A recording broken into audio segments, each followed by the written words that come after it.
Hello friends, welcome back to my channel the shining star. আর তোমরা যদি আমাকে ফেসবুকে দেখে থাকো, ওখানেও তোমাদেরকে অনেক অনেক ওয়েলকাম।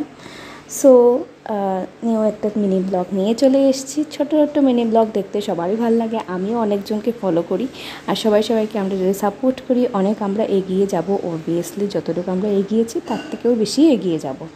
তো যাই হোক, এটা হলো আমার 9 মান্থের শাওয়ার, বেবি শাওয়ার যেটা, সেটার দিন। আর আমি একটা করে পার্ট করে ব্লগ দিচ্ছি, কারণ একসঙ্গে তোমরা দেখতে একদমই পছন্দ করো না, আর আমিও পছন্দ করি না, আমিও ছোটো ছোটো ভিডিওগুলো দেখি। তো এখানে আমার জন্য এটা প্রিপারেশন হচ্ছে, আমার সব ফেভারিট জিনিসই এখানে তৈরি হচ্ছে। তো আমার কাছ থেকে আগে যা পছন্দর আমার যা আছে সব জেনে নেওয়া হয়েছিল।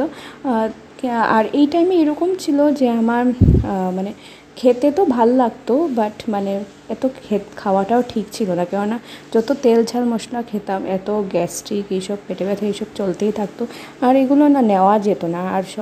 আর তার মধ্যে কি হতো, ওষুধপত্র মানে পাওয়ারফুল এগুলো খাওয়া যেত না। মিনিমাম যেটা ওষুধ খাওয়া যেত সেটাই আমরা খেতাম, মানে আমি খেতাম। তো সবসময় একটা ভয়ে থাকতো, খেতে তো ইচ্ছে করতো, বাট একটা লিমিট একটা করতাম আর কি। আর এখানে দেখো আমাকে সাজানো হয়ে যাচ্ছে।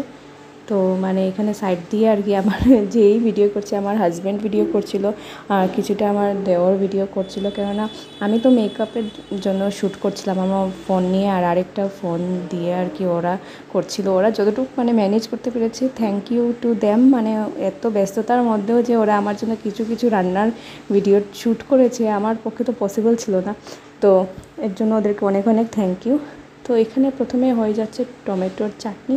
তো টমেটোর চাটনিতে একদম ভালো করে মানে যত কিছু দেওয়া যায়, মানে কাজু বাদাম, কিশমিশ, তারপরে আমসত্ত্ব, বিয়েবাড়ি যেরকম হয়, বিয়েবাড়িতে যেরকম টমেটো চাটনিটা হয় আর কি, সেই লেভেলের মানে টমেটোর চাটনিটা হচ্ছিলো।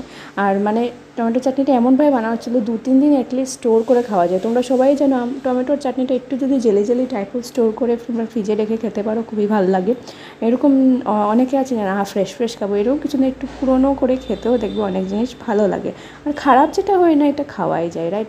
আর এদিকে হয়ে যাচ্ছে বেগুন, অ্যাকচুয়ালি একটা ঘাটা হবে মাথা দিয়ে, যেটা ঘাটা থাকে, আর ডালও হয়ে যাচ্ছে। আর তার আগে আমি দেখিয়েছিলাম কি পায়েস হয়ে যাচ্ছে। তো পায়েস তো মেইন থাকে, মানে একটা আমাদের বেঙ্গলি ট্রেডিশনের মধ্যে পায়েসটা খুবই ইম্পর্ট্যান্ট। তো সেই জন্য পায়েসটাও হয়ে গেছিলো প্রথমেই। তো আমি যতটুকু দেখলাম, যাকে আমরা অ্যাপয়েন্ট করেছিলাম মানে রান্নার করার জন্য, কারণ আমার শাশুড়ির খুবই শরীর খারাপ ছিল, উনি জোগাড় করে দিচ্ছিলেন, ঠিক আছে, সব কিছু রেডি করে দিচ্ছিলেন। বাট আমরা দেখলাম শাশুড়ি মা যদি এত পদ রান্না করতে যায়, তাহলে ওনার পরের দিন নিশ্চয়ই উনি ফ্ল্যাট হবে। উনি আমাকে প্রেগনেন্সির সময় অনেক কিছু করে খাইয়েছে, মানে পাঠিয়েছে। যেহেতু আমি হাইলাকান্দি ছিলাম, মানে অনেক কিছু পসিবল হয়নি, বাট অনেক সবসময় মানে বানিয়ে পাঠিয়েছে, কোনো সময় পিঠা বানিয়ে পাঠিয়েছি। এই টাইমে আমি তো খুব একটা পিঠা পছন্দ করি না, বাট মানে শুনেছি এই টাইমে পিঠাও খায় সবাই, বাট যতটুকু আমি পারি অ্যাভয়েড করি চলেছি আর কি। তো যাই হোক, আমরা অ্যাপয়েন্ট তো করেছিলাম, তো উনি খুবই ভালো রান্না করেছে। তোমরা যদি মানে আমার কাছ থেকে কন্ট্যাক্ট নাম্বার জানতে চাও যে রান্না করেছে, আমি দিতে পারবো ওনার কন্ট্যাক্ট নাম্বার, তাহলে ওনারও সুবিধা হবে, উনিও একটা কাজ পেলো। হ্যাঁ, আর এখানে মশলা সব দেওয়া হয়ে যাচ্ছে, পাবদা মাছের কারি হবে এটার জন্য, আর একদম ইলিশ মাছও ছিল। আর একটা জিনিস যেটা মিস হয়েছিল, গলদা চিংড়ি মাছ, কেননা লাস্ট মোমেন্টে গলদা চিংড়ি মাছটা আমার খুব ফেভারিট, কিন্তু মানে স্কিপ করেছিলাম। আর পরে আমি সাজিয়ে যখন রাখবো তোমাদেরকে দেখাবো আরও কী রান্না টান্না হয়েছে। তো এই মিনি ব্লগটাকে অনেক সাপোর্ট করবে। Bye bye, love you.